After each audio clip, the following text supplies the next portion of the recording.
Well, hi there, and welcome to Nowhere to Hide. I'm Brian Hyde. You've heard a lot about school choice. You've probably heard some good, you've heard some scary things about it too, but this is something that was argued before the Idaho Supreme Court just a couple of weeks ago. And just that quick. The Idaho Supreme Court, rather, is back with a decision. And if you're in favor of school choice, I think you're going to like the news I'm about to share with you. All reporters are biased, the Idaho Press Club are biased, all media, newspaper, radio. To be completely blunt here, Brian, and there are plans to expand indoctrination. That's right. Well, Idahoans are also concerned. Horror shot. That line would be moving a little bit farther west. I'm like crying. Nobody wants to see dark money is influencing policy in our state. Well, that's not how this works. Once again, welcome to Nowhere to Hide.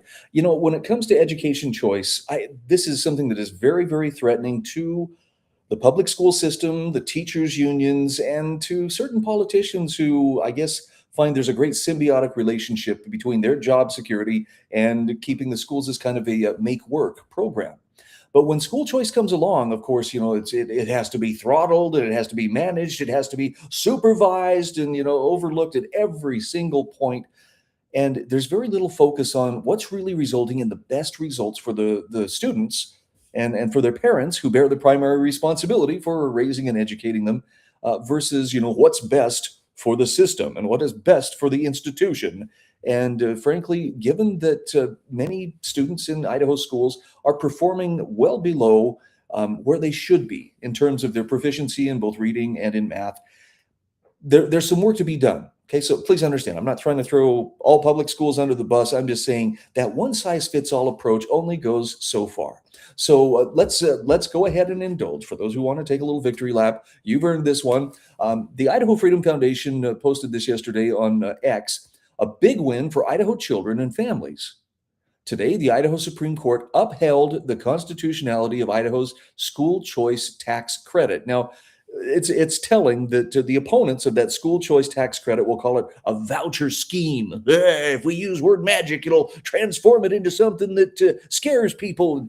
But to be truthful, it's a school choice tax credit, meaning parents keep more of their money rather than paying it out in taxes by applying that money to things that further their child's education in ways that they want it to be furthered, as opposed to what bureaucrats and people within the education system may be saying you have to do this. So thousands of Idaho parents will be able to choose the best education for their children thanks to this decision. But let's go into a little bit of depth here and talk about some of the reasons why this is such a monumental day. These are the words of Idaho Freedom Foundation President Ron Nate, who said, "Today is a monumental day for Idaho students. Moments ago, the Idaho Supreme Court ruled the education choice program constitutional. And that means education choice now lives in Idaho. The left-wing teachers union's attempt to strip education options from families has failed, and students are better off because of it.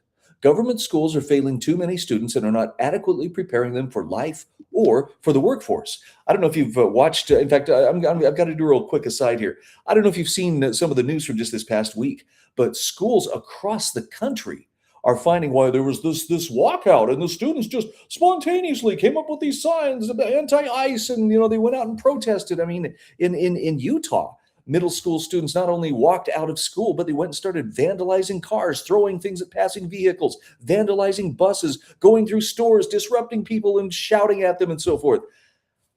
Something's happening in those public schools, and it seems like there's a fair amount of training for little future activists of socialist America. I don't know, but that activism, why does it seem like this is a fairly recent development, maybe not something a lot of us grew up with when we attended public schools.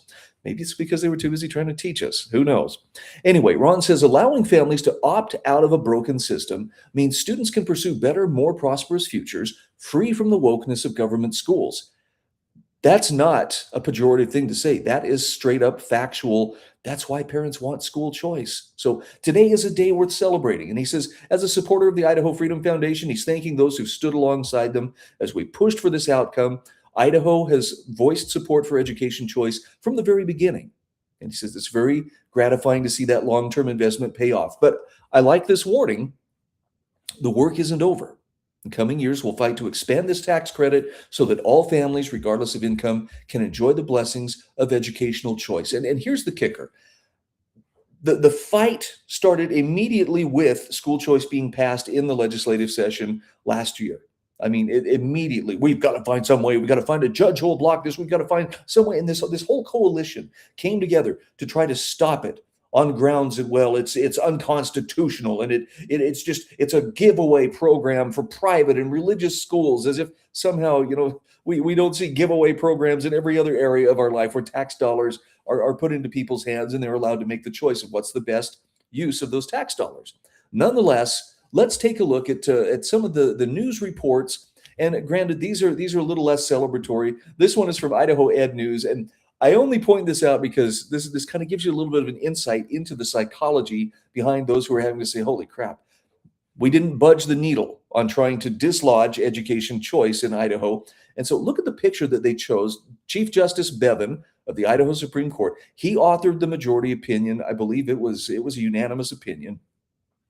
But look at the stare on there. I mean, it's like they picked the meanest, scowliest photo they could. Like, oh, well, of course, somebody like that with that mean look in his eye would, support something so harmful to our schools. And anyway, maybe I'm reading more into it than I should, but that choice of pictures just struck me as a little too deliberate of, well, how can we make this look like something scary? So this is what was reported by Idaho Ed News yesterday. The Idaho Supreme Court upheld the state's private education tax credit Thursday. The 5-member court unanimously agreed that challengers failed to show the parental choice tax credit violates the state constitution's mandate that the legislature fund public schools.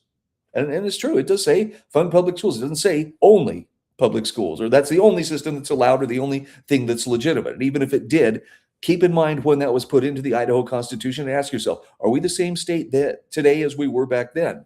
So things can change, but nonetheless, the credit is Idaho's first private school choice program, enacted last year through House Bill 93. And the court also granted attorney fees to the Idaho State Tax Commission, which defended the credit and was represented by Attorney General Raul Labrador's office.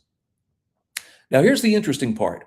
The court ruled that a coalition of challengers, including the Idaho Education Association, the IEA, and the Moscow School District, failed to show that the tax credit violated Article 9, Section 1 of the Idaho Constitution. That's the provision that says the legislature has a duty to establish and maintain a general, uniform, and thorough system of public, free, common schools. So this coalition was arguing that taxpayer funding for private education creates a separate system that's tuition-based and not open to all students. Not quite. The courts concluded that this reading of the Constitution is inapt. The interpretation is unduly restrictive and disregards the legislature's plenary power to enact laws that aren't prohibited by the state or federal constitutions. Now, Bevin says it establishes a floor rather than a ceiling. And when a constitutional provision mandates the legislature to do something that it has authority to do, it's not reasonable to read that mandate as restricting the legislature's broader power to do something more. And of course, the opinion comes just 2 weeks since the court heard oral arguments in the case. Now, the application period for nearly $50 million in tax credits, this is just the beginning of the parental choice tax credits, that opened up on January 15th.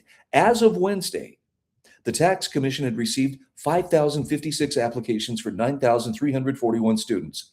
Oh yeah, nobody wants this. Sounds like a lot of people are standing in line for it. Non-public school students can claim up to $5,000 in refundable tax credits. Students with special needs can claim up to $7,500. But again, just those who get in first. And so this is why it needs to be expanded. The Supreme Court also rejected the coalition's argument that the tax credit violates the public purpose doctrine implicit in the Idaho Constitution. This legal principle requires that the state spend taxpayer dollars in the public interest, not in private interests.